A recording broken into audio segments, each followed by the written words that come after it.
Step right up, dummies, and listen to the stupidest sports show on earth with Rodney Newpol and Tim Van Stratton. Yeah.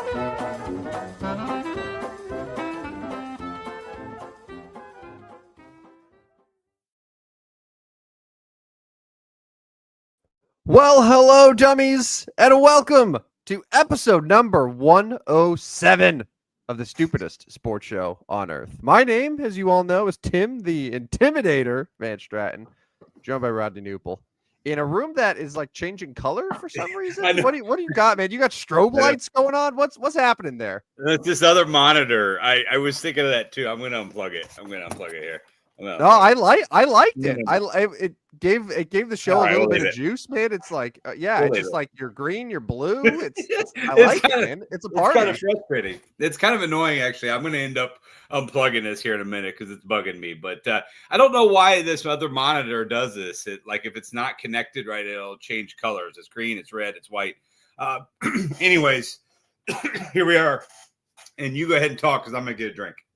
Yeah, no, we are off and running tonight on episode 107 of the Stupidest Sports Show on earth. But we got a lot. We got a lot to get to tonight here, as Rodney is turning off the strobe lights. Yeah, we're back. We're back now. Kind of.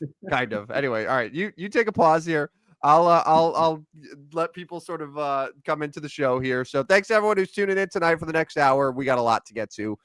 We have, of course, our thoughts from the World Series from the weekend. We are a few days removed from it. We've had time to sort of emotionally digest everything, but wanted to give some thoughts there. We, of course, have NFL for you. We are at the halfway point of the 2025 NFL season. Hard to believe that we're ready. We're ready halfway through. 9 weeks. 9 weeks out of 18. Crazy.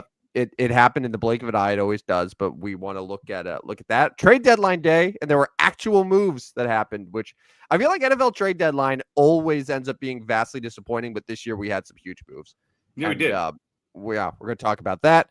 We're going to talk about college hoops. Rodney watched college basketball. I would imagine all day yesterday, beginning the wee hours of the morning, and I watched Bradley for what I could when the stream was working. Not pointing at a wall or just off in general. What a disaster. But we got a lot to get to, so let's get to it. I think Rodney's all set. And I guess we'll start the show just real quick. Our thoughts on the World Series. For the second time in a row, the Dodgers have ruined baseball by winning the World Series. It was I feel so bad for Blue Jays fans. I still feel so awful. And it's one of those things, and it's funny, Rodney, your Cardinals 14 years ago did something very similar to the Texas Rangers.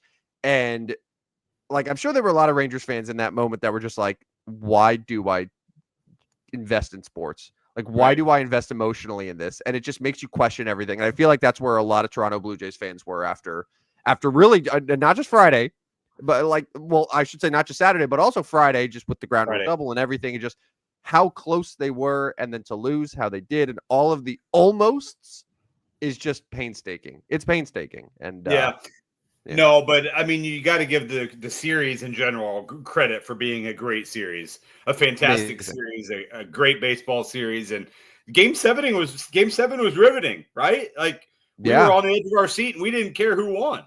I cared who won. I very much cared who won. Yeah. But you cared yeah. who lost. You cared on which team lost. That's what you cared about. But no, great series. And I feel for Toronto fans. Had a lot of chances. Feel for Vlad, Bo Bichette, but more Vlad just being the all-star, being the I mean, he seems like he's been a model player in the league. Like, he's not in trouble. He goes out there, he plays hard, and he had his opportunity. And this is funny because I'm fairly sure when we did the show after the World Series last year, you started by saying the Dodgers ruined baseball. Yeah. Well, and that's why I said the Dodgers have ruined baseball again. Now, okay, in all seriousness, probably, and I'm gonna try to be neutral here for a second. It's probably a good thing when baseball has an evil empire or a super team that is interesting, that makes people tune in, that people want to root for, they want to root against. So in that aspect, it is good. And I can't deny that. Like, I can't deny that it has helped baseball. Now, will it help baseball a year from now? That's maybe a different story and a different conversation. But no, it's it was just hard to see like how close the Blue Jays were. Would have been their first title in 32 years. You had an entire nation, 2 nations probably rooting for them. And then who ends up winning? But the Dodgers, the richest team in the sport, and who can, have multiple MVPs, who can buy their way to pretty much anything. So that's the bummer of it all. Yeah. I mean, yes, I know you don't like that portion of it. I loved seeing the Yamamoto coming in a day after, the start in Game 6. Yeah. That's pretty cool though. Like, that's pretty gutsy. Yes, Ohtani was not great on the mound, but just him in general of getting on base 8 times one game and then pitching the next. That's still kind of cool. So I don't know. Like, if you want to talk about the negatives of the Dodgers running baseball, I'm going to come back with the positives of it being a great series. A lot of times I'm the negative one, and you bring the positivity. But I'll reverse the course here. Great series and some great individual efforts. Great series, amazing individual efforts by Yamamoto in particular. I want to give you a couple stats here, Rodney, and I want to just know your reactions to these. So, the Los Angeles Dodgers, they won the series. They won 7 games. Did you know that the Los Angeles Dodgers for this series hit, as a team, 203? That's not very good. A 203 batting average. The Toronto Blue Jays this series hit 269. 269 to 203. So the Dodgers OPS was 658. Toronto's was 745. So Toronto was the better offensive team. Toronto scored this series. They scored 34 runs total. The Dodgers scored 26. So Toronto outscored them by 8 runs in a 7-game series. What's also incredible to me is, so out of those 34 runs, Yamamoto was responsible for only 2 of them. Yamamoto pitched 17 2/3 innings, gave up only 2 runs. He struck out 15. So that means that every other Dodgers pitcher, Blake Snell was responsible for 10 earned runs. You had Tyler Glasnow give up 3 runs. Shohei Ohtani, the great Shohei Ohtani, in just over 8 innings, had 7 earned runs and 11 hits on the mound. Not great. No, not great. And then you could get to Anthony Bandon. The bullpen had 6 earned runs in 3 innings. But, like, that's my point here. So the Dodgers hit barely over 200 as a team. They were outscored. They had one pitcher who was amazing, and every other pitcher was fairly mediocre to just bad. Like Blake Snell in this World Series, 10 earned runs in 13 innings, bad. 8 walks, bad. Awful series. And yet, they are the world champions once again. Like, that, to me, makes it so much worse if you're the Blue Jays as well, because the Toronto Blue Jays outplayed the Dodgers in this series. But the key difference was there were so many instances where the Blue Jays had a mistake on the base paths, and there were just a couple questionable moments that happened that they just didn't execute when they needed to. Meanwhile, and you saw, I think Game 7 was a perfect example, the Dodgers, when they needed to make play, whether it was Miguel Rojas at second base with the throw out to Will Smith, whether it was Andy Pages sprinting like 100 yards from center field over to left field to collide into his own teammate just to make that catch. Those were the plays that the Dodgers made that the Blue Jays couldn't. And that was the difference in the series. So it was like, it came down to just the execution of just those small but highly, highly important plays that ended up being massive in the grand scheme of the series. And that's really what it was. Cause like, there's no circumstance where if you would have said the Toronto Blue Jays outscored the Dodgers, they out hit the Dodgers, they tagged every single pitcher in the rotation except one, you would have been like, oh my God, the Blue Jays won the series in 5 games. Like that would have been the conclusion. Yeah, no, and I'm going to go with probably an unpopular take. I thought Dave Roberts was tremendous all series. He was. I thought he had a great series, and I'm not here to bash or blame John Schneider at all, because I didn't think he had a poor series.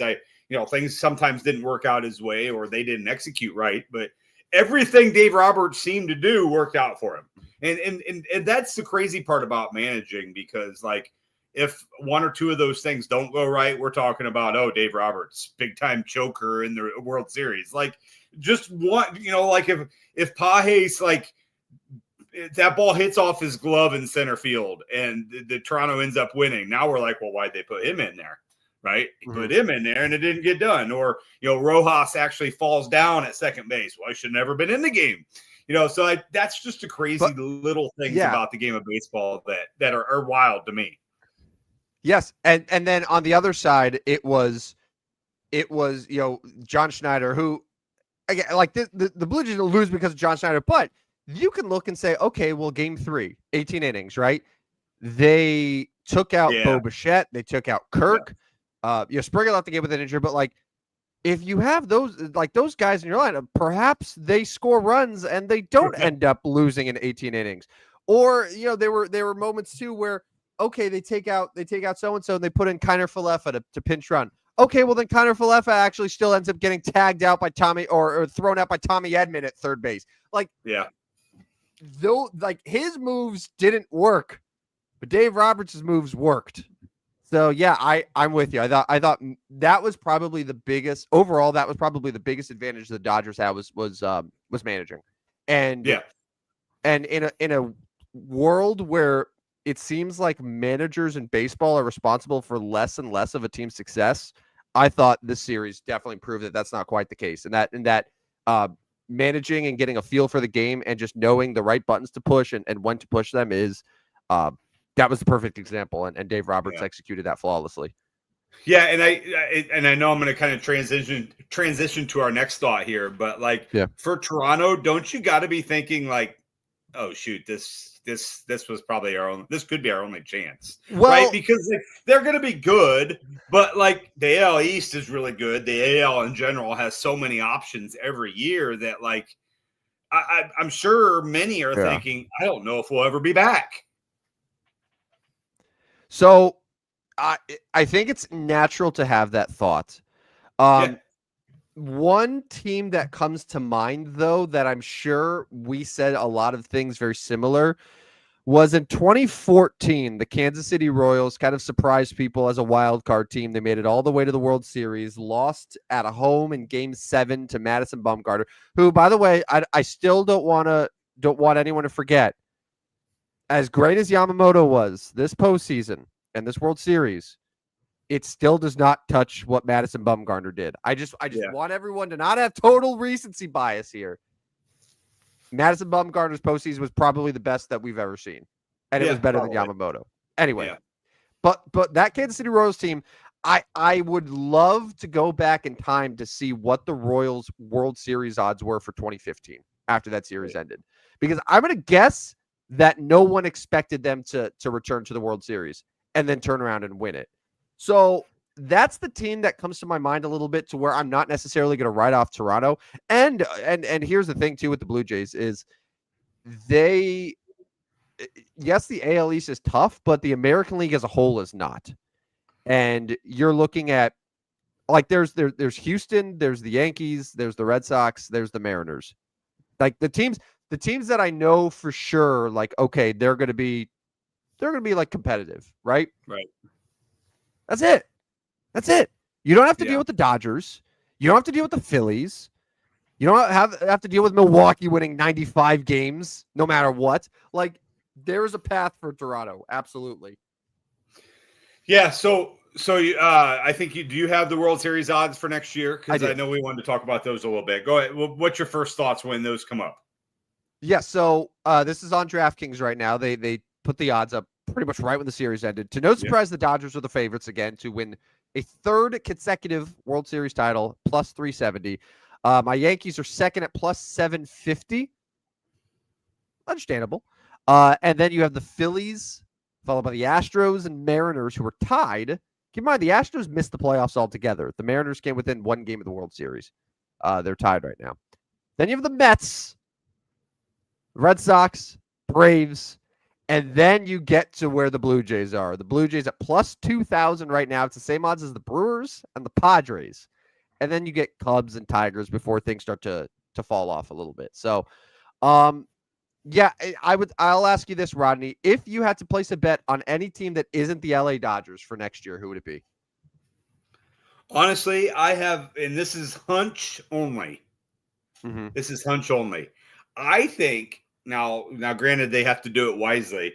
I think the New York Mets are going to spend a ton of money on pitching and be a big contender next year. I think so. So if you look at the National League East, the Phillies are obviously still talented, but like we're going to eventually see a Phillies fall off, right? Yeah. Well, okay. Kyle Schwarber's a free agent. Yeah, he could Wheeler he and could Nola leave. Yeah. Yeah. Like Nola's inconsistent. Ranger Suarez is also a free agent, I believe. Like those are like huge pieces. Bryce Harper's old. Yeah. Trey Turner doesn't stay healthy a ton. Yeah, like that team could definitely fall back a little bit, but you also have the Braves, so I think this was one of those fluke years, and they'll be back. Yeah. So I guess to answer your question, one team besides the Dodgers, I think I'm gonna go out. I think I'm gonna go out on a limb and say, so what do I get the Mets odds at right now? So DraftKings has them at plus 1,500. They 15-1. are so they're sixth overall, but they're the third best National League team behind only the Dodgers and Phillies.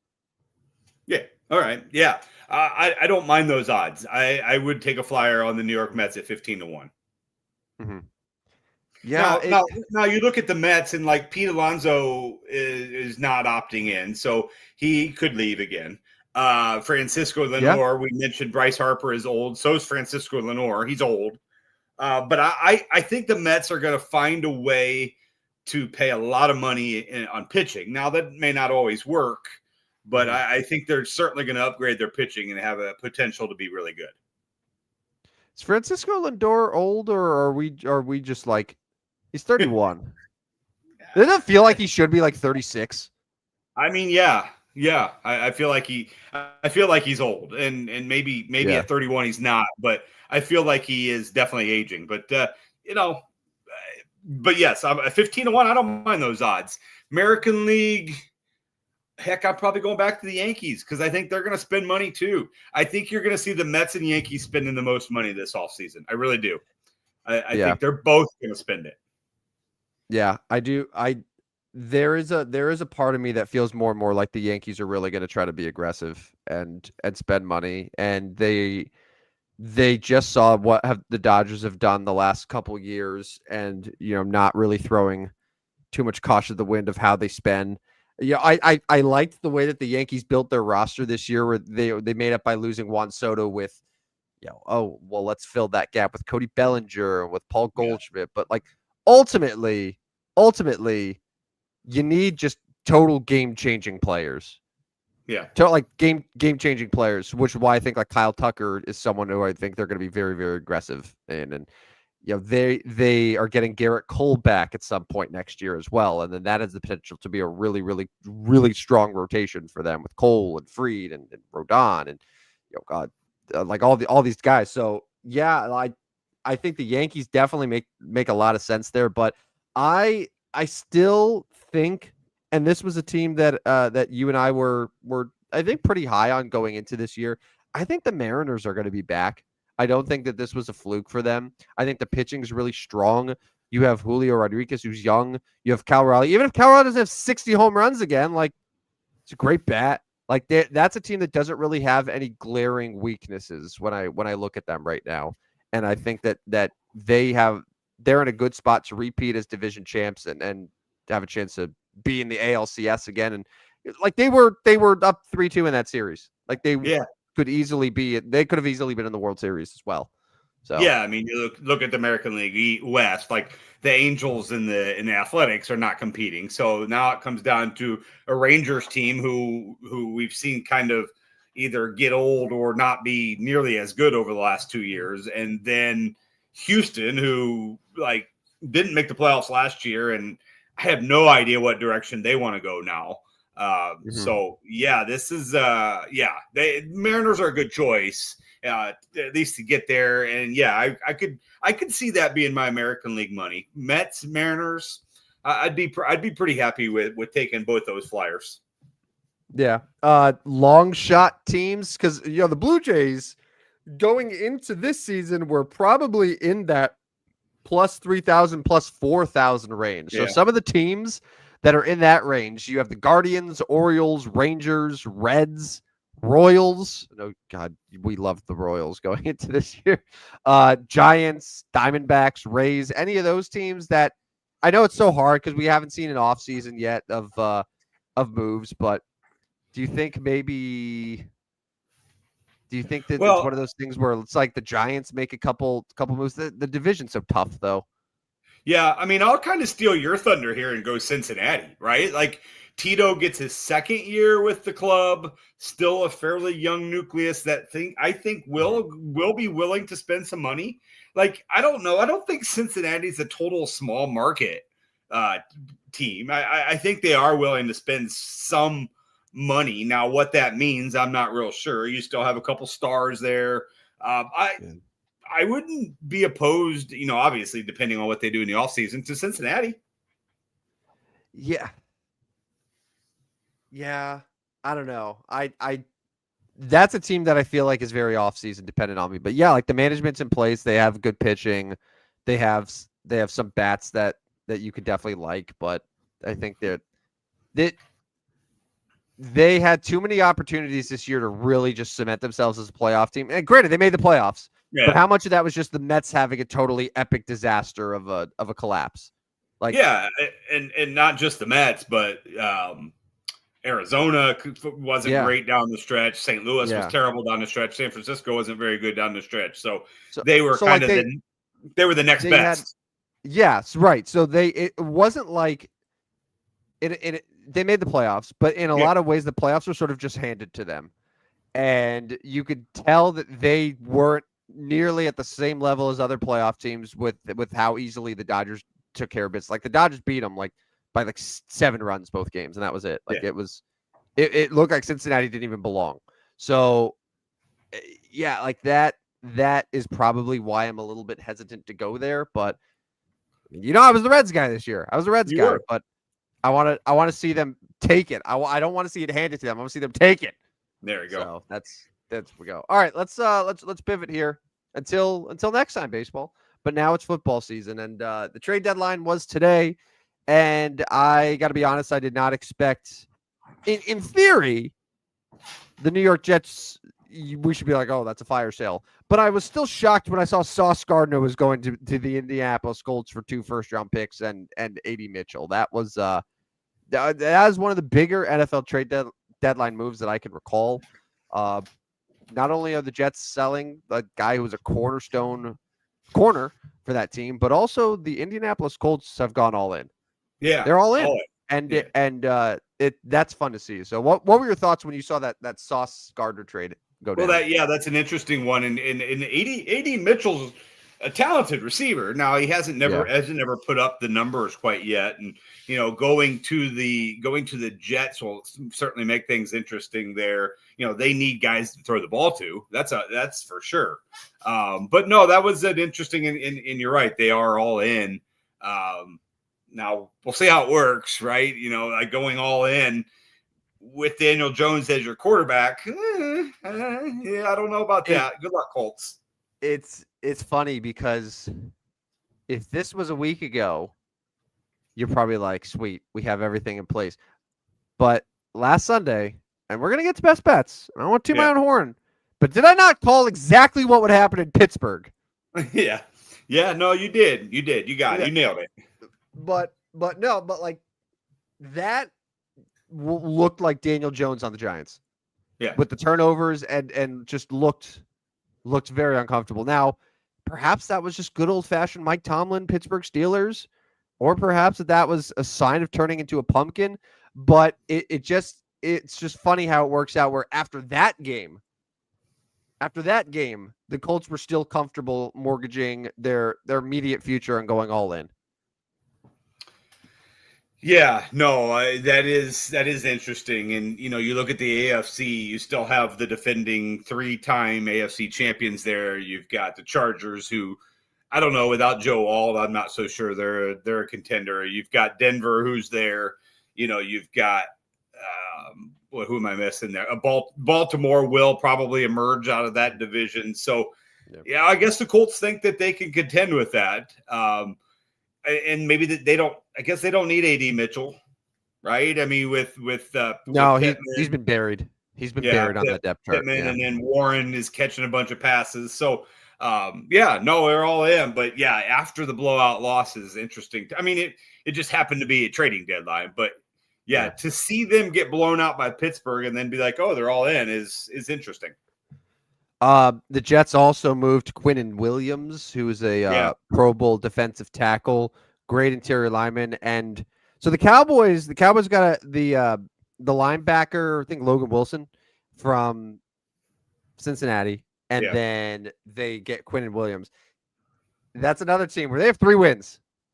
Yeah, they're that's not a good football team. No, it's not. But they made moves as if they are a good football team to build up that defense. But they have Green Bay's draft picks. They didn't give up a first this year for Quinnen Williams. I think it's next year's. So it's the higher of Green Bay or Dallas's first round pick next year is what the Jets are going to be receiving.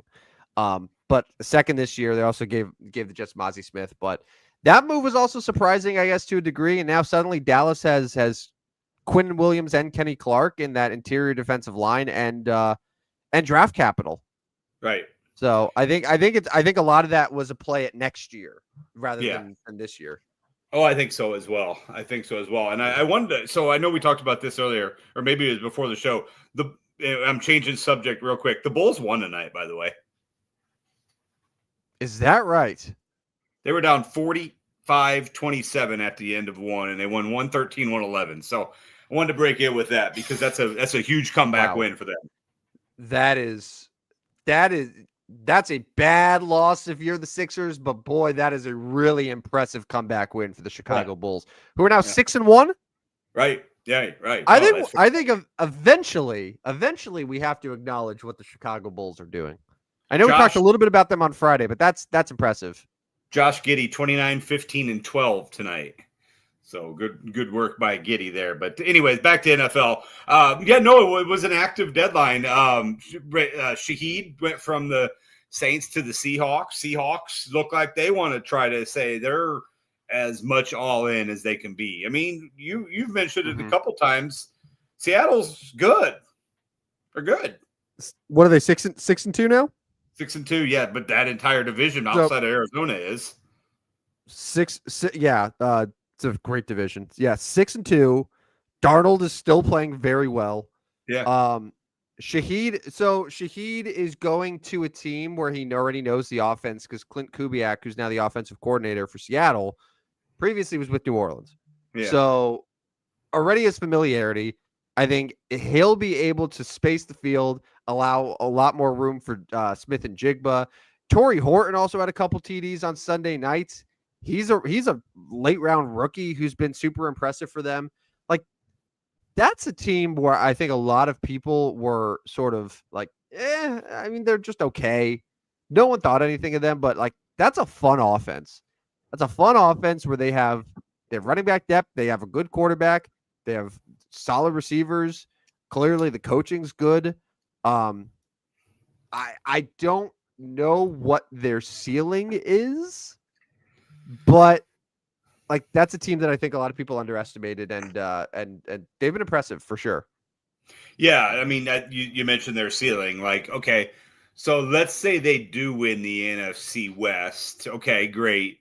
They're probably going to have to turn around and play one of the other two teams that didn't win the NFC West, right? Like, if you win the NFC West, you're either like you could be the 1 seed, but you're probably like the 2 or 3, which means you're playing the 6 or 7, which is likely going to be either LA or San Francisco. And I'm not sure either one of us are taking Seattle to win, even if that game's in Seattle over LA or San Francisco.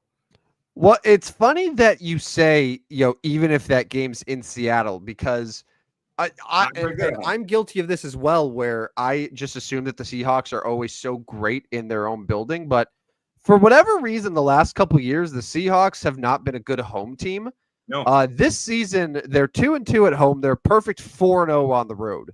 So maybe the Seahawks are going to be just fine if they end up only as a wild card team, because clearly that's where they're better off. I don't know when that changed. Last year is a great example. Last year they were 10-7. They were 3-6 at home, 7-1 on the road. That's crazy. Yeah, that is crazy. And I'm looking at Seattle's schedule. They host Arizona this week.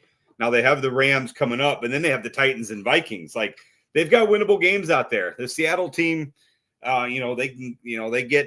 could have 8 wins before December gets here, possibly 9. So, they're on good track. And a plus 81 point differential, which is 1 point behind the Rams for the best in the NFC. I think the only teams in the NFL that are better than that. So you have the Rams, and the Colts, who are plus 109. That's it. Yeah, that's crazy. It. So that's good. Like, that, they're legit, and that's exciting. But other trade deadline moves, we're trying to think. I know, I was bummed that we didn't get like Jalen Waddle, Chris Olave. Right. I know we had the Dolphins traded a couple guys earlier, but for the most part they kept a lot. The Jets did something I think a lot of teams that are out of it probably should do more of, which is just like, hey, let's just take advantage. These guys are young. They have value. Let's trade them while they still have value. Let's stock up picks. This gives us ammo to get a quarterback, to get, whatever else, because they're going to need it. And you see a lot of other teams that are just afraid. Jacoby Myers, I think, was the other trade that was of note, I guess. But which I thought, so this is the thing with Jacksonville. So I guess it makes sense from the prism of, okay, Travis Hunter's on the IR. You need a receiver. Okay, great. But a 4th and a 6th round pick for a guy who is a 9-game rental, his contract's up at the end of this year, going to a team that's okay, like Jacksonville's 5-3, but like I don't think anyone's looking at Jacksonville saying like they're a Jacoby Myers away from contending in the AFC. Like that felt a little much to me. Like I would have thought Jacoby Myers would have gone for maybe a 6th, like only a 6th, not a 4th and a 6th. Right. Because Jacksonville's not catching the Colts in the division, and then they have too many other AFC possibilities for wild card. I mean, we're looking at the West having 3 teams in the playoffs. We're looking at So the East is going to have 2 with Baltimore and New England. With Buffalo and New England. So I thought it was a little bit odd for Jacksonville as well, but maybe they do think they can catch down Indianapolis, especially after the Indianapolis loss. But I don't see that happening. So let's look at halfway through the NFL season. So right now we are 9 weeks through. This is the first time that I think you can really get a good feel of the playoff picture. A lot of these teams that we're looking at now are going to be in the playoffs, but we don't know the order. We don't know how they'll get. Right. We don't know, but this will give us an idea. So the AFC, we have 3 teams right now that are 7-2. And they're all exactly who you would expect in 2014. It's the Indianapolis Colts, the New England Patriots, and the Denver Broncos. In 2014, I would expect all 3 of those teams to be 7-2. I can't say I expected that in 2025. So right now the Colts are the 1 seed. They got the tiebreaker over New England and Denver. New England's the 2 seed. Denver's the 3 seed. Who's the best of those 3? Probably the Colts, right? I think the Colts, but I mean, people keep overlooking New England over and over and over and over and over, and they've won 6 in a row and leading leading that division. Now, New England does get a little bit tougher this coming week. They have to play at Tampa Bay. Now, that's a tough one. Right? Finally a tough opponent for New England. Yeah, New England, their strength of schedule, their opponents this year have a combined win percentage of 355. Yeah, but so after Tampa Bay, it's the Jets, it's the Bengals, it's the Giants. So we can bash their schedule, but like with those 3 games coming up, they're looking at 10-3, right? Like there's a reason that everyone said the Patriots were a sneaky playoff team. We were like, how? And they said, look at the schedule. They're right. They finished with the Jets and Dolphins the last 2 games. So like they're probably looking at 11 to 12 wins. So I still, to answer your question, I think the Colts are the best team. I think Denver's number 2 in that list. I think New England's number 3. But if I had to predict which teams are making the playoffs, Buffalo's New England's number 1 because of their schedule. I think Indianapolis is going to make it because I don't think there's anybody else on there. But Indianapolis will make it. Indianapolis, I would pick ahead of New England still, just because of the division. They've got the Colts, they've got the Seahawks, they've got the 49ers, and they play the Texans twice. Like, I mean, that you lose all 5 of those games, and you're looking at like a 9-8 season. So I don't know. I still think New England is the best chance to make the playoffs out of those 3. Then it's Indianapolis, and then it's Denver. Denver, somebody in that AFC West may get left out. Right now it's Kansas City, but I don't know. It'll be interesting. So your 4th division winner in the AFC is the Pittsburgh Steelers, who just beat the Colts, move up to 5-3. They have the benefit of playing in a division that currently has a 2-6 Browns, a 3-6 Bengals, and a 3-5 Ravens. Yeah. Obviously, the Baltimore Ravens are the only team there that I think has any chance to catch Pittsburgh. It's only 2 games. They haven't played each other yet, correct? They have not. Their first meeting is December 7th, and then they play January 4th. So 2 in the last 5 games. Assuming that Lamar Jackson's healthy, I would imagine Baltimore is still the favorite of that. So that's the one there that I think you're circling. You're looking at Pittsburgh and saying might be in trouble.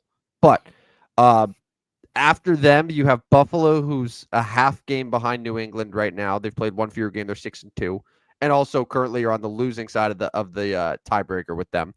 You have the Chargers, who are 6-3, still very solid, and I know we were just talking about the Jaguars, but the Jaguars right now occupy the 7th and final playoff spot at 5-3. They're just ahead of the Chiefs, who are 5-4, and then every other AFC team after that's under 500. So after the Chiefs, you have the Texans and the Ravens, who are both 3-5. So it's kind of shaping up like there's 8 teams, I think 9 if you include Baltimore. Yeah. So nine teams for 7 spots. Yeah, and I mean, are we sure Houston's cooked? Yeah. CJ Stroud's concussion, right? Yeah. So he could come back, I guess, soon-ish, but like Houston doesn't look very good. Yeah, I mean, I'm just looking at Houston. They got the Jaguars, the Titans. They've got the Cardinals, the Raiders still on their schedule. So they've got winnable games, but at 3-5, they probably are cooked. But it's just, I guess I'm trying to find a way that Jacksonville doesn't have a chance to make this playoffs because, that's how we started 15 minutes ago, is that Jacksonville wasn't going to make it. But here at 5-3, it's like, okay, maybe they do have a chance. But I mean, you still got to think the AFC West could get 3, but they're all going to have to play each other again, right? Like that's the problem is, they're going to take a loss in each of those games against each other. And let me ask you, if one of the AFC West team gets left out, who is it going to be? Out of those 3? Yeah. I would probably say Denver. Denver gets left out. All right. Well, I think so. Well, I remember going back to when you and I did our preseason schedules where Kansas City's schedule for the second half, we were just going win.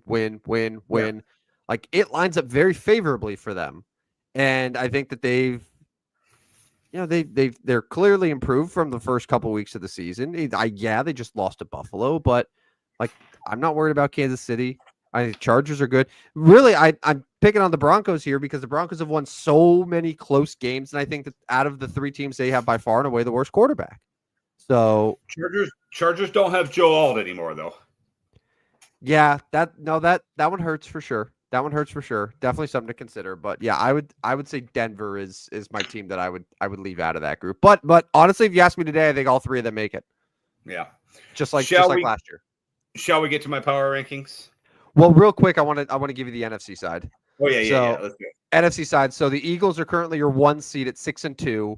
Other 6-2 teams just in the NFC include the Buccaneers, the Seahawks, the Rams, who Rams by default are one of the wild card teams. So 4 NFC teams that are all 6-2.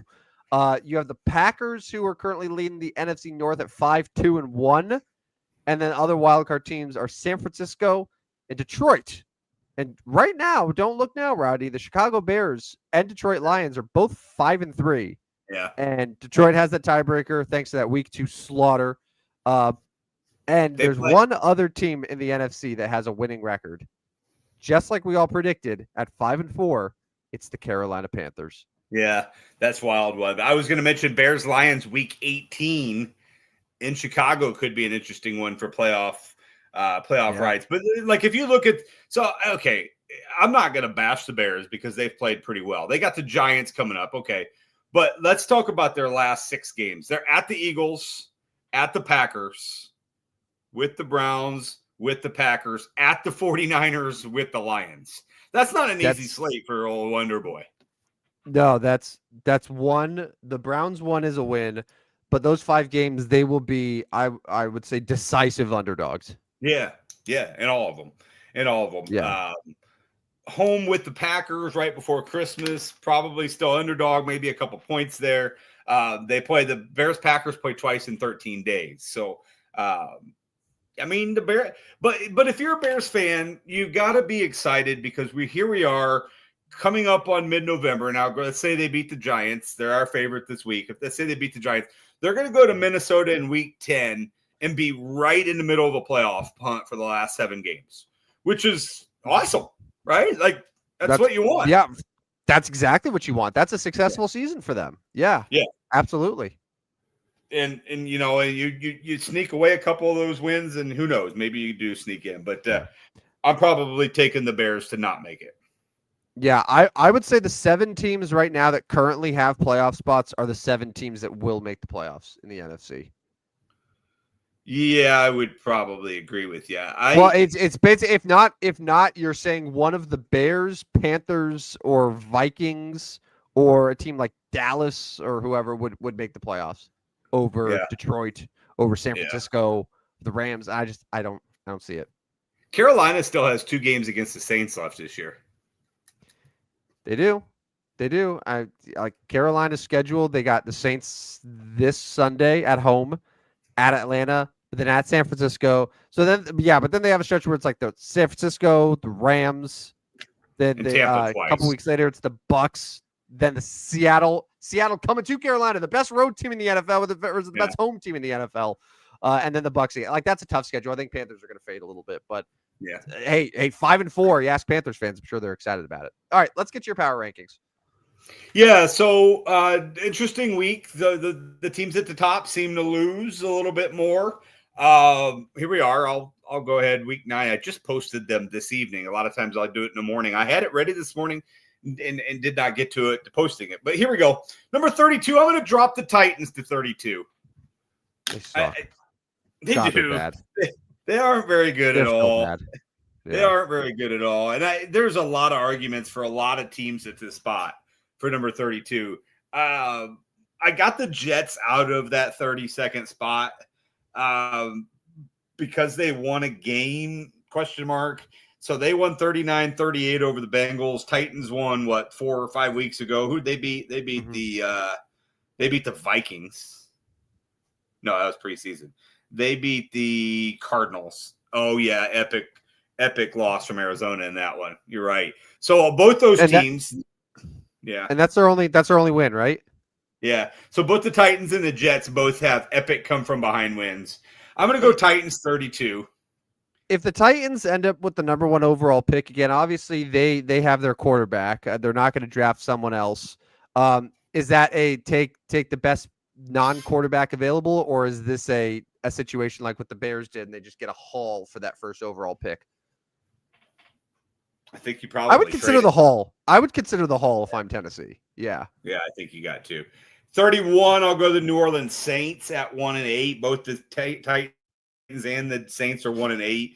That team's bad. They're on their backup quarterback now. Now they sent one of their best receivers out. There's really not a whole lot of good things to say about them. I predicted them to win one game all year. They've won one game. We'll see if they can get another one. I'm not sure they win another game. I don't know. I don't see a lot of positivity out there. You predicted them famously to go 1-16 before the season. So you might be onto something with them. Yeah. I moved the Jets up to 30, but there's really no good reason they should be 30, probably just because they maybe are the better of the 3 worst teams. But to be honest, the Raiders at 29 are just that. Yeah, a good deadline for the Jets. Yeah, the Raiders were so immensely disappointing in that Jaguars game. The Geno Smith move has been a disaster for them. Disaster, yes. And then rounding out the bottom 5, these guys are back. The Miami Dolphins, not good. They were bad in the home game against Baltimore. They're 2-7 now. They are not going to go anywhere. They've got the Bills coming up this week. That probably will not be pretty. It's in Miami. They got the Commanders in week 10. Commanders, boy, they haven't looked very good either. But those are my bottom 5. Titans, Saints, Jets, Raiders, Dolphins. I also want to mention, so one of the teams that you didn't have in there is the Cincinnati Bengals. Yeah. Did you know that they are the first team in NFL history to score 38 or more points in back-to-back weeks and lose both games? Lose both. Yeah, ouch. That's not good. Yeah, so I putting the Bengals, wasn't sure where to put them. I actually got them at 26, just one spot ahead of the Browns. So Bengals 26, Browns 27. Yeah, fair, probably. Fair. I mean, Browns are bad too. Let's move to the top 5. Top 5 are interesting. I'm going to keep Tampa Bay, who had the bye week. I'm going to keep them at 5 on the season. I mean, that's probably a fair spot for them. They showed that they're not necessarily at the very top, but they probably belong in the top 5. If not top 5, definitely top 8. So I'll keep them at 5. Indianapolis was 1 last week. They're down to 4 now with their loss to Pittsburgh. It became a question of how far do you drop them? How what teams should you put ahead of them? I got them at 4. I got the Lions, who lost. No, I had the Lions 1 last week. I had the Lions 1, Colts 2. So I really only dropped both these teams 2 spots. So what 1 and 2 is going to look like here in just a minute, which is weird because both those teams were question marks a couple weeks ago. Number 2, I'll go Buffalo Bills, who aren't even winning their division. Yeah, but not even winning their division. That's true. Yeah, you don't have the Patriots on here. You don't have the Seahawks on here. Yep.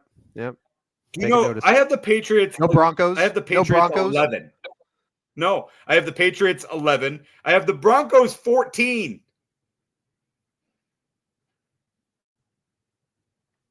That's one way to do it. I don't know how to do this. I got the Eagles at 1. These are my power rankings. It's who I think the better teams are, right? So I'll go Eagles 1, Bills 2, Lions 3, Colts 4, Bucks 5. I'll continue with Chargers 6, Rams 7, 49ers 8, Seahawks 9, Packers 10. Okay. Well, there you have it there. It's the top 5 teams, I think, all make sense, and they're probably the teams that I would say are the 5 best teams in football right now. But eventually, man, you gotta acknowledge the Patriots and Broncos. You gotta give them love. You gotta give them some love. I think probably should. Yeah. But yeah. All right. I guess. Yeah, I probably do. All right. Today, the first college football playoff rankings were released. Ohio State, no surprise, is your number 1 team, the defending champs, followed by, of course, Indiana, number 2. The ultimate moneymaker. 9-0 right Your now for Indiana the Hoosiers. Hoosiers. Texas A&M still undefeated, 8-0. They're number 3. And number 4, Roll Tide, Alabama. They're back. They're back. Remember, everyone was talking about Kalen DeBoer. Oh, the program, it's gone. All of Nick Saban's success. Well, look at that. Alabama's back and is being a top 4 team in the playoff right now. You have Georgia, Ole Miss, BYU, Texas Tech, 5-8, and the final 4 teams: Oregon. Rodney, what did I tell you? What did I tell you? Notre Dame. Notre Dame. All they need to do is not lose again, and they'll get in. They are currently 10th right now, ahead of Texas and Oklahoma, who are also at 2 losses apiece. So, obviously, the big notes, you have 4 of the top 6 teams that are SEC schools. So a little bit different than what we saw last year, where it was just a horrible year for the SEC. You have 2 Big Ten teams at the top. You have 2 Big 12 teams, BYU and Texas Tech. You got another Big Ten in Oregon. Then you round it out with 2 SEC teams, Texas and Oklahoma. So thoughts when you saw these rankings? Honestly, like, hard to argue with the top 4 for sure. Where's Illinois? Where is Illinois? I can tell you this: they're not in the playoff, not in the top 25. Yeah. No, the best Illinois team that we've seen in our generation is not in the top 25. Miami at 18, still interesting if they can find their way into 12, right? That's a team that we thought could be a national title contender. I'm not sure they're that good, but if they found a way into the top 12, who knows? Well, as of right now, there's no ACC team that would be in the playoff. Virginia and Louisville are 1-loss ACC team, and Georgia Tech. They're at 14, 15, and 17, all kind of eating away at each other. They're hoping that the ACC needs one of those teams just to stay at 1 loss, and also for one of those SEC teams like Texas or Oklahoma to lose another game. Yeah. Texas, Oklahoma, both interesting that they're in there. I mean, Texas, every time we think they're on their way up, they find a way to lose, and here they are at 11. Yeah. Oregon at 9. I mean, that's a dangerous 9. I really like the Texas Tech team. I think it's interesting. 2 Big 12 teams there, being the Big 12 homer that I am. And then Utah being 13. Big 12 could find themselves 3 teams possibly if something goes right that way with BYU, Texas Tech, and Utah. I mean, no real surprises here. Obviously Texas, Oklahoma, right on that border. Can't lose another game. You lose the 3rd game, and it's see ya. Mm-hmm. Mm-hmm. Absolutely. All right. I realize I did not leave you a whole lot of time to talk about your favorite sport, college basketball. College hoops are back officially. You spent all day yesterday watching hoops from the early morning all through the nights, and some good games. You had Florida, the national champions, taking on Arizona, losing in Vegas to the Wildcats. That was probably the best matchup. Yeah. Overall, right? Yeah, it seems like there wasn't really anything that was on that same level. What were your initial college basketball observations other than that game and you almost exactly predicting the Kansas Green Bay score? You're 3 points away from getting that exactly right. Well, in a Kansas scrub hit a 3 with less than 30 seconds to go that did ruin the exact score. But the thing that stands out to me is there's 3 really, really good freshmen that we saw yesterday. BYU, of course, has the Debansa kid that is number 1 or number 2 in the NBA draft. Kansas has a guy, and I don't know how realistic this is, but he's getting comparisons to Kobe Bryant. And that could be disrespectful. And 10 years from now, we could be like, God, that was stupid. But when you're getting legitimate comparisons to Kobe Bryant at 18 years old, Darren Patterson now at Kansas, that's pretty good. And then last night, Koa Pete from Arizona scored 30 points against Florida. And it wasn't like he scored 30 points against Mississippi Valley State, Delta Tech. He scored 30 points against the defending champions. So Koa Pete, Darren Peterson, and AJ Dabansa are all 3 guys that I think we're going to see in the top maybe 3 picks next year. Yeah. Any other observations that you had? I know you watched a little bit of the Bradley game too. Yeah, they weren't. They were very. Bradley's going to be very inconsistent this year. They don't shoot the ball as well as they did last year. I think that was a strength last year. Now Wardle is going to have them defending well eventually. I mean, they played pretty decent defense yesterday. Sloppy offensively. And off the Bradley tune, Duke looks like they're going to beat Texas today. I was curious to see how this Duke team would look. Boozer hasn't been terrific. He's only got 8 points. The guy I thought would be their catalyst, and he is Isaiah Evans, the guy that returned for them. He's got 21, but Duke looks like they're going to beat Texas tonight. They're up 11. Kentucky won tonight, Texas Tech. So, I mean, tonight was kind of a snoozer night. We'll get to some good games again Friday. Kansas at North Carolina. That should be a good game. And then, of course, college basketball on the weekends is usually pretty good. Arkansas, Michigan State is the headline game, along with Alabama, St. John's. So there we go. There's our college basketball. Apologies if it's a stupid question, but Cameron Boozer has to be the son of Carlos Boozer. Is that correct? Yeah, there's two of them. They have two Boozers on the Duke squad this year. The one is obviously very good, Cameron Boozer, and then coming off the bench, Caden Boozer. So the Boozer twins. Cameron Boozer probably going to be another high lottery pick. Yes, he is. Yes, and he would be probably, if I was putting together an all freshman team, he would join those other three guys I was talking about. Those would be probably the top 4. Yeah, pretty good freshman class. So thank you, Rodney. That is our college basketball update. Our first of many on the Stupidest Sports Show. All right, we're for the sake of not going terribly over time, let's get to our best bets and then our Mount Rushmore here. So, Rodney, I guess I'll let you lead this off. You decided to go back to the college football well. It has not paid off for you, but you said, hey, you know what? I'm going to bet against Chapel Bill, and that did not go well. Yeah. Nope. I continue to never win college football games.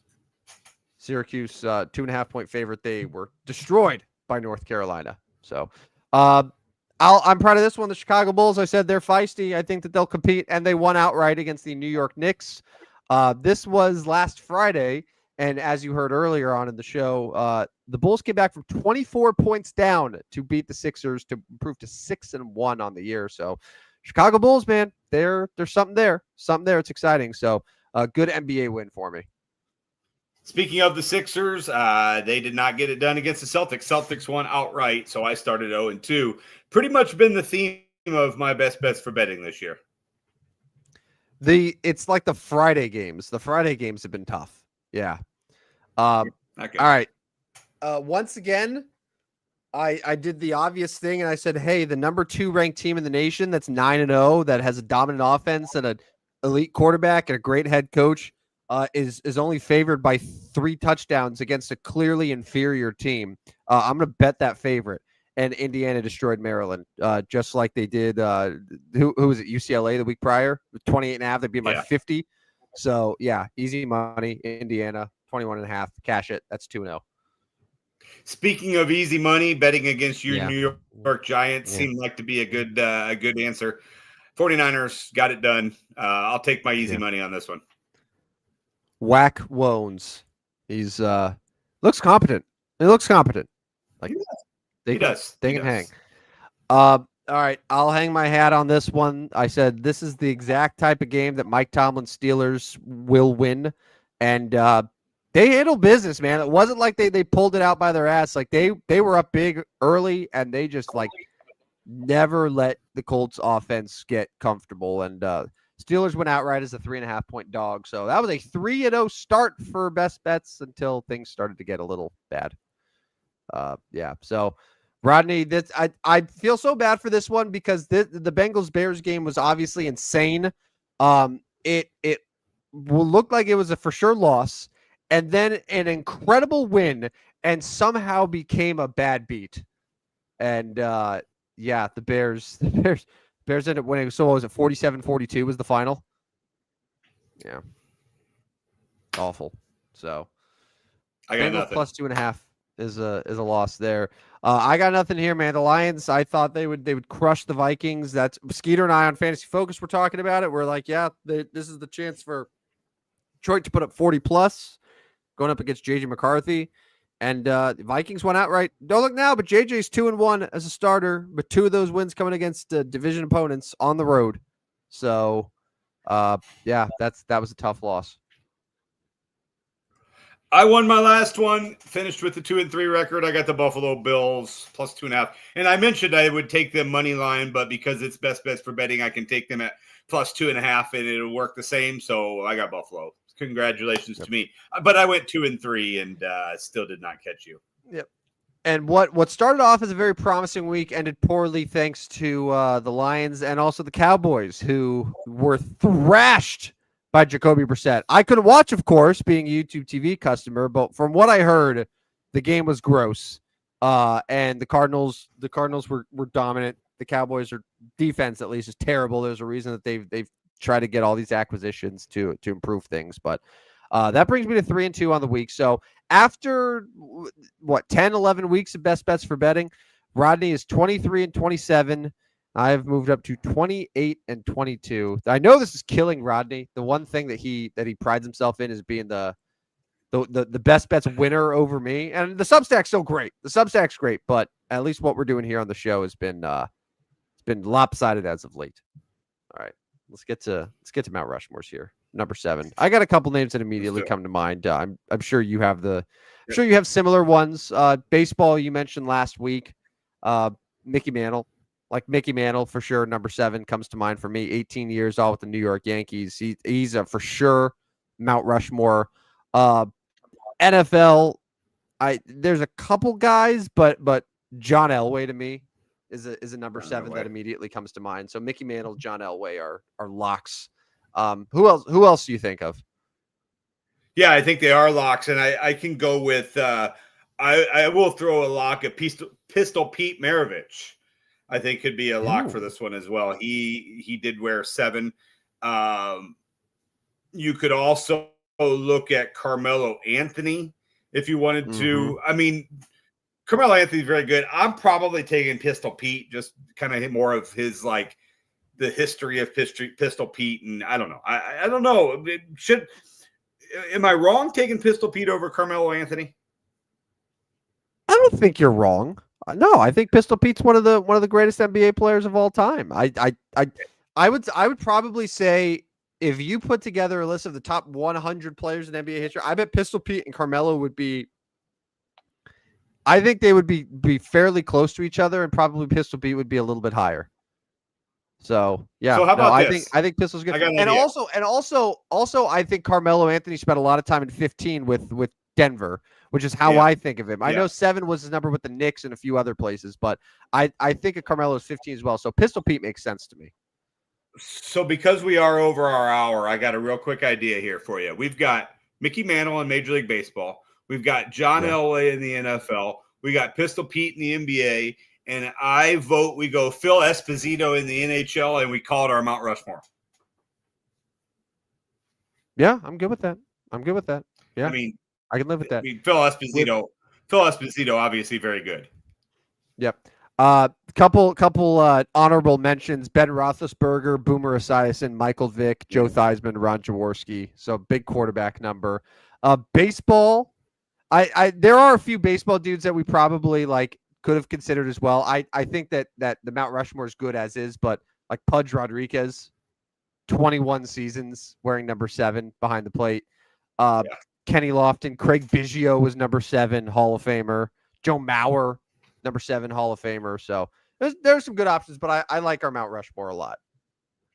Yeah, one from each sport, and that's where we're at. No, that's good. Mickey Mantle, John Elway, Phil Esposito, and Pistol Pete. No, that's really good. Yeah, love really it. Good. All right, let's get out of here. Thanks to everyone who was watching the show. A reminder, if you're following us on Twitter, make sure to, or if you're watching us on Twitter, give us a follow if you're not already, so you will get us in your feed whenever we go live. And for all 107 episodes of the Stupidest Sports Show on Earth, you can download them wherever you get your podcast, Spotify, Apple, iHeart. Make sure to like and subscribe. Get notified for every single episode that drops. And sign up for Rodney's sports Substack, his Stupid Sports Show Substack, where despite the record on the best bets for betting here, he is a consistent winner on the Substack. He's sending free picks to your inbox every single day. So make sure to subscribe to that ASAP. ASAP, right now. Do it right now. I don't care what you're doing. Go do it. Get those picks. Right They're worth it. All right, Rodney, good show. We'll be back Friday morning, 8 a.m. Preview NFL Week 10. College basketball. Sure, we'll get a good college basketball weekend too. College football weekend. So lots of sports happenings. Lots of sports happenings right now, and should be fun. Yeah, no, it should be fun. And yeah, Friday morning, 8:00, I'll be here, and I'll see what I can set up for the show. We'll see what we want to do to set up that one. I'll give some thought to it this time. How about that? Love that. Love thoughts. Love thinking. All right, for Rodney Newpel, I'm Tim, the Intimidator of Van Stratton. This has been the stupidest sports show on earth. See you guys. See ya. Step right up, dummies, and listen to the stupidest sports show on earth with Rodney Newpel and Tim Van Stratton. Yeah.